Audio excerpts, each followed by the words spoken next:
നമസ്കാരം. ദൃഢത്തിലേക്ക് സ്വാഗതം.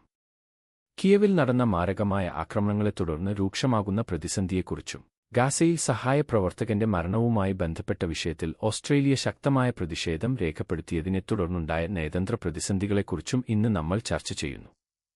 ഉക്രൈനിൽ നിന്ന് പുറത്തുവരുന്ന അടിയന്തര വാർത്തകളോടെ നമുക്ക് തുടക്കം കുറിക്കാം. കീവിൽ നടന്ന വൻ വ്യോമാക്രമണത്തിൽ കുറഞ്ഞത് 15 പേർ കൊല്ലപ്പെട്ടു. വ്യോമ പ്രതിരോധ സംവിധാനങ്ങളിലെ കടുത്ത ക്ഷാമം തലസ്ഥാനത്തെ കൂടുതൽ അപകടത്തിലാക്കുന്നുവെന്ന് ഉക്രൈനിയൻ അധികൃതർ മുന്നറിയിപ്പ് നൽകി.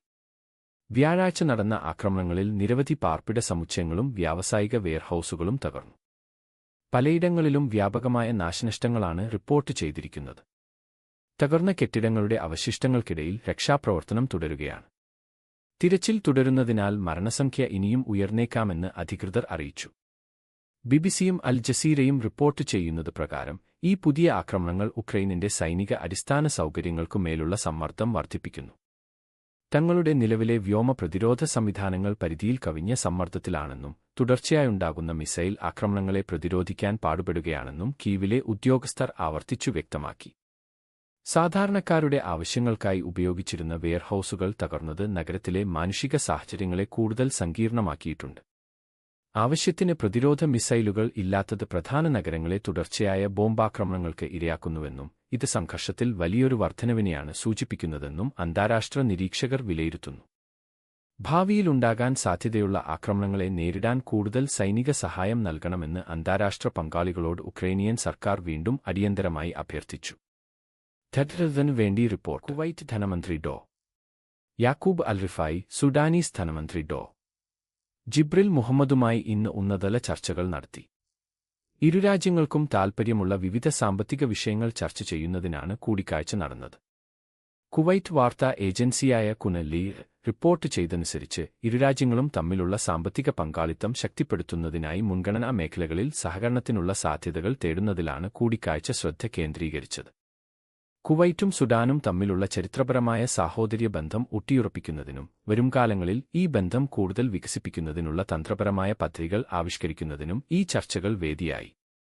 സുഡാൻ സർക്കാരിന്റെ ഔദ്യോഗിക പ്രതിനിധി സംഘത്തെ നയിച്ചുകൊണ്ട് കുവൈറ്റ് സന്ദർശിക്കുന്ന ഡോ. ജിബ്രിൽ മുഹമ്മദിന്റെ സന്ദർശനത്തിന്റെ ഭാഗമായാണ് ഈ കൂടിക്കാഴ്ച നടന്നത്. കുവൈറ്റ് ധനകാര്യ, വിദേശകാര്യ മന്ത്രാലയങ്ങളിലെ ഉന്നത ഉദ്യോഗസ്ഥരും സുഡാൻ എംബസി പ്രതിനിധികളും ചർച്ചയിൽ പങ്കെടുത്തു. ഈ സഹകരണ ശ്രമങ്ങൾ വിജയിപ്പിക്കുന്നതിന് തുടർച്ചയായ ചർച്ചകൾ അനിവാര്യമാണെന്ന് ഇരുപക്ഷവും ഊന്നിപ്പറഞ്ഞു. സന്ദർശനം പുരോഗമിക്കവേ സാമ്പത്തിക ഏകീകരണം സുഗമാക്കുന്നതിനും വികസന സംരംഭങ്ങളെ പിന്തുണയ്ക്കുന്നതിനുമുള്ള ചട്ടക്കൂടുകൾക്ക് അന്തിമരൂപം നൽകുമെന്ന് അധികൃതർ അറിയിച്ചു. നിലവിലെ പ്രാദേശിക സാമ്പത്തിക വെല്ലുവിളികൾക്കിടയിലും ഇരുരാജ്യങ്ങളും തമ്മിലുള്ള നയതന്ത്ര, സാമ്പത്തിക ബന്ധങ്ങൾ ശക്തമായി നിലനിർത്താനുള്ള പ്രതിബദ്ധതയാണ് ഈ കൂടിക്കാഴ്ച വ്യക്തമാക്കുന്നത്. ധനത്തിനു വേണ്ടി റിപ്പോർട്ട്. ദേശീയ ജീവകാരുണ്യ പ്രവർത്തന പ്ലാറ്റ്ഫോമായ ഇഹ്സാൻ ഫൗണ്ടേഷൻ ഫോർ ചാരിറ്റബിൾ വർക്ക് എന്ന പേരിൽ സ്വതന്ത്ര ലാഭരഹിത സംഘടനയാക്കി മാറ്റാൻ രാജകീയ ഉത്തരവ് പുറപ്പെടുവിച്ചു. സൗദി ഗസറ്റ് റിപ്പോർട്ട് ചെയ്യുന്നത് പ്രകാരം ജീവകാരുണ്യ മേഖലയെ കൂടുതൽ ശക്തിപ്പെടുത്തുന്നതിന്റെ ഭാഗമായാണ് ഈ ഘടനാപരമായ മാറ്റം. ദാതാക്കളെയും ഗുണഭോക്താക്കളെയും കൂടുതൽ കാര്യക്ഷമമായി ബന്ധിപ്പിക്കാനും കൂടുതൽ സംഭാവന അവസരങ്ങൾ ഒരുക്കാനും ഇതിലൂടെ സാധിക്കും. വ്യക്തികൾക്കും സ്വകാര്യ മേഖലയ്ക്കും കൂടുതൽ ഫലപ്രദമായി സംഭാവനകൾ നൽകാൻ അവസരമൊരുക്കുന്നതിനൊപ്പം സർക്കാർ ഏജൻസികളുമായി ഏകോപിപ്പിച്ച് ലാഭരഹിത പ്രവർത്തനങ്ങളുടെ ഗുണനിലവാരവും സ്വാധീനവും വർദ്ധിപ്പിക്കാനും ഫൗണ്ടേഷൻ ലക്ഷ്യമിടുന്നു. 2021 രാജകീയ നിർദ്ദേശപ്രകാരം Saudi data and artificial intelligence അതോറിറ്റിയുടെ ദേഗെ കീഴിൽ ആരംഭിച്ച പ്ലാറ്റ്ഫോമിന്റെ മികച്ച പ്രവർത്തനങ്ങളുടെ തുടർച്ചയായാണ് ഈ മാറ്റം. ആരോഗ്യം, പാർപ്പിടം, ഭക്ഷ്യസുരക്ഷ, വിദ്യാഭ്യാസം, സാമൂഹിക പിന്തുണ തുടങ്ങിയ നിർണായക മേഖലകളിൽ അർഹരായവരിലേക്ക് സഹായമെത്തിക്കുക എന്നതായിരുന്നു പ്ലാറ്റ്ഫോമിന്റെ പ്രധാന ലക്ഷ്യം. ഇപ്പോൾ ഒരു സ്വതന്ത്ര ഫൗണ്ടേഷനായി മാറുന്നതോടെ ജീവകാരുണ്യ മേഖലയുടെ ഡിജിറ്റൽ ശാക്തീകരണം ഉറപ്പാക്കാനും സുതാര്യവും സുസ്ഥിരവുമായ പ്രവർത്തനങ്ങളിലൂടെ രാജ്യത്തിന്റെ വികസന ലക്ഷ്യങ്ങൾക്കനുസൃതമായി അർഹരായ എല്ലാവർക്കും പ്രയോജനം ലഭിക്കുന്നുണ്ടെന്ന് ഉറപ്പുവരുത്താനും ഇഹ്സാൻ ഫൗണ്ടേഷൻ സാധിക്കും. ധനത്തിനു വേണ്ടി. ഗാസയിൽ ഇസ്രായേൽ ഡ്രോൺ ആക്രമണത്തിൽ കൊല്ലപ്പെട്ട ഓസ്ട്രേലിയൻ ജീവകാരുണ്യ പ്രവർത്തക സോമി ഫ്രാങ്കോമിന്റെ മരണത്തിൽ ക്രിമിനൽ അന്വേഷണം വേണ്ടെന്ന ഇസ്രായേലിന്റെ തീരുമാനത്തിനെതിരെ ഔദ്യോഗികമായി പ്രതിഷേധം രേഖപ്പെടുത്തി ഓസ്ട്രേലിയൻ സർക്കാർ. ബിബിസി റിപ്പോർട്ട് പ്രകാരം സംഭവത്തിലുള്ള അതീവ അതൃപ്തി അറിയിക്കാൻ ഓസ്ട്രേലിയൻ വിദേശകാര്യമന്ത്രി പെന്നി വോങ് കാൻബെറയിലെ ഇസ്രായേൽ അംബാസഡറെ വിളിച്ചുവരുത്തി.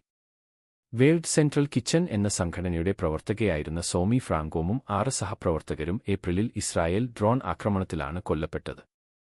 തെറ്റായ തിരിച്ചറിയലിനെ തുടർന്നുണ്ടായ ഗുരുതരമായ പിഴവാണ് ഇതെന്നായിരുന്നു ഇസ്രായേൽ സൈന്യത്തിന്റെ മുൻപുള്ള വിശദീകരണം. എന്നാൽ ക്രിമിനൽ അന്വേഷണം വേണ്ടെന്നുവെച്ച തീരുമാനം അങ്ങേയറ്റം അപമാനകരവും അപര്യാപ്തവുമാണെന്ന് ഓസ്ട്രേലിയൻ അധികൃതർ പ്രതികരിച്ചു. സൈനിക തലത്തിലുള്ള ആഭ്യന്തര അന്വേഷണം സുതാര്യതയുടെ മാനദണ്ഡങ്ങൾ പാലിക്കുന്നില്ലെന്ന് ചൂണ്ടിക്കാട്ടി സംഭവത്തിൽ പൂർണ്ണമായ ഉത്തരവാദിത്തം വേണമെന്ന് കാൻബെറ ആവശ്യപ്പെടുന്നു. ഇരയുടെ കുടുംബത്തിനും അന്താരാഷ്ട്ര സമൂഹത്തിനും നീതി ലഭ്യമാക്കാൻ നിലവിലെ നടപടികൾ പര്യാപ്തമല്ലെന്നും സ്വതന്ത്രവും സമഗ്രവുമായ അന്വേഷണത്തിനായി സമ്മർദ്ദം തുടരുമെന്നും ഓസ്ട്രേലിയൻ സർക്കാർ വ്യക്തമാക്കി.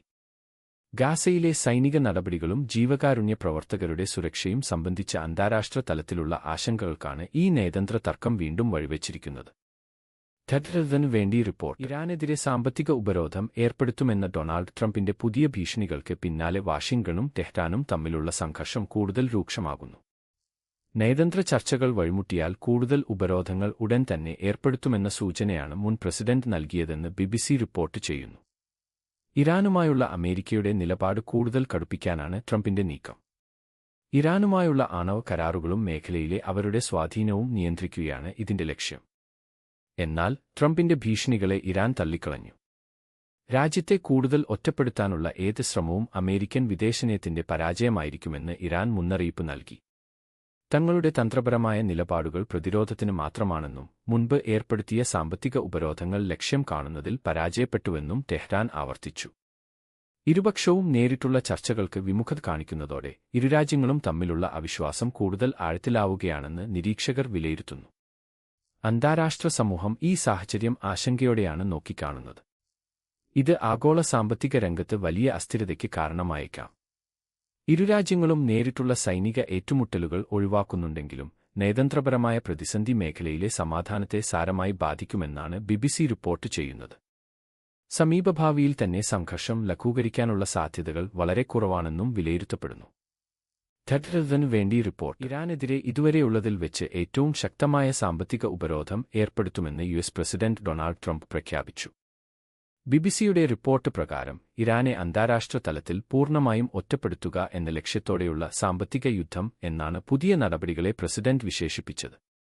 ടെഹ്റാനിലെ സാമ്പത്തിക അടിത്തറയെ തകർക്കാനും പ്രധാനപ്പെട്ട മേഖലകളെ ലക്ഷ്യമിട്ട് അന്താരാഷ്ട്ര വിപണിയിലേക്കുള്ള സർക്കാരിന്റെ പ്രവേശനം തടയാനുമാണ് ഈ ഉപരോധങ്ങൾ ലക്ഷ്യമിടുന്നതെന്ന് വൈറ്റ് ഹൌസ് വ്യക്തമാക്കി. വാഷിംഗ്ടണും ടെഹ്റാനും തമ്മിലുള്ള നയതന്ത്ര സാമ്പത്തിക സംഘർഷങ്ങളിൽ വലിയൊരു വർധനവിനാണ് ഈ നീക്കം വഴിവെച്ചിരിക്കുന്നത്. ഇറാനിലെ സാമ്പത്തിക ശേഷി പരിമിതപ്പെടുത്തി അവരുടെ നയങ്ങളിൽ മാറ്റം വരുത്താനാണ് ഈ നടപടിയിലൂടെ ശ്രമിക്കുന്നതെന്ന് നിരീക്ഷകർ വിലയിരുത്തുന്നു.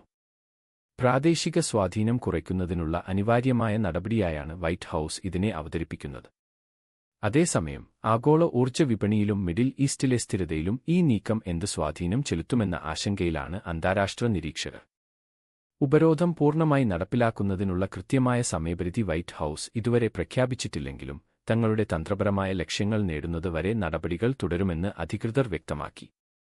ഇത്രയും വലിയ തോതിലുള്ള സാമ്പത്തിക ഉപരോധങ്ങൾ എത്രത്തോളം ഫലപ്രദമാകുമെന്ന കാര്യത്തിൽ അന്താരാഷ്ട്ര സമൂഹത്തിനിടയിൽ ഭിന്നാഭിപ്രായങ്ങൾ തുടരുകയാണ്. ടെഹ്റാനു വേണ്ടി റിപ്പോർട്ട്. ചൈനയിലെ വമ്പൻ റിയൽ എസ്റ്റേറ്റ് കമ്പനിയായ എവർഗ്രാൻഡിന്റെ സ്ഥാപകൻ ഹുയി കായാൻ ജീവപര്യന്തം തടവ് ശിക്ഷ വിധിച്ചു.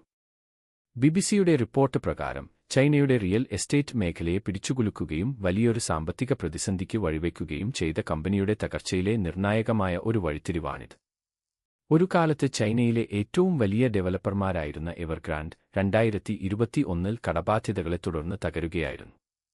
ഇത് ആയിരക്കണക്കിന് ആളുകൾക്ക് വീട് നഷ്ടപ്പെടാനും രാജ്യവ്യാപകമായ സാമ്പത്തിക അസ്ഥിരതയ്ക്കും കാരണമായി. കമ്പനിയുടെ പ്രവർത്തനരീതികളെക്കുറിച്ചും വലിയ തോതിലുള്ള കടബാധ്യതകളെക്കുറിച്ചും നടന്ന നീണ്ട അന്വേഷണങ്ങൾക്കൊടുവിലാണ് ഈ വിധി. റിയൽ എസ്റ്റേറ്റ് വിപണിയെ സ്ഥിരപ്പെടുത്താനും നിക്ഷേപകരുടെ വിശ്വാസം തിരിച്ചുപിടിക്കാനും ലക്ഷ്യമിട്ട് കോർപ്പറേറ്റ് ഉത്തരവാദിത്തം ഉറപ്പാക്കുന്നതിൽ കർശന നിലപാടാണ് ബീജിംഗ് സ്വീകരിക്കുന്നതെന്ന് നിരീക്ഷകർ വിലയിരുത്തുന്നു. എവർഗ്രാൻഡിന്റെ തകർച്ചയുമായി ബന്ധപ്പെട്ട നിയമനടപടികളിലെ ഏറ്റവും പ്രധാനപ്പെട്ട സംഭവമാണിത്. കമ്പനിയുടെ തകർച്ചയുടെ ആഘാതം ചൈനയുടെ സാമ്പത്തിക നയങ്ങളെ ഇപ്പോഴും സ്വാധീനിക്കുന്നുണ്ട്. ഈ കേസിലെ കൂടുതൽ വിവരങ്ങളും നിയമനടപടികളും വരും ദിവസങ്ങളിൽ ഔദ്യോഗികമായി പുറത്തുവരുമെന്ന് പ്രതീക്ഷിക്കുന്നു. ടെഹ്റാനു വേണ്ടി റിപ്പോർട്ട്. ഇന്നത്തെ ആഗോള വാർത്തകളുടെ ഈ സ്ഥിരീകരിച്ച റിപ്പോർട്ടിലേക്ക് സ്വാഗതം.